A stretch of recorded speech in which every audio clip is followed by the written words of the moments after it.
We had a variety of students that, that came over. They were all different in their own ways. One of the early ones was a guy named Tomasz Balko. And Tomasz not only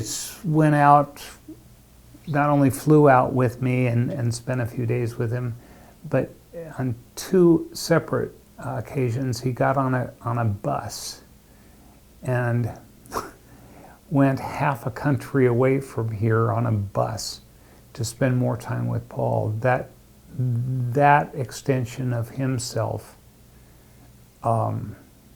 meant the world to Paul. Paul had no children, so these students sort of became his family. The second year, Milan Stuchlik and Peter Andrushik, at the end of the year, all of the Robitschek students had been adventuresome and like to travel and like to have experiences. And so, you know, when they're here, they're always going and doing something. Peter and Milan called me one day and said, "Greg, we've decided we're going to buy a car and we're going to drive to California." And they found this car that was the ugliest car I've ever seen in my entire life. It was an old Honda, but it was what they could afford. And I said, "What do you think?"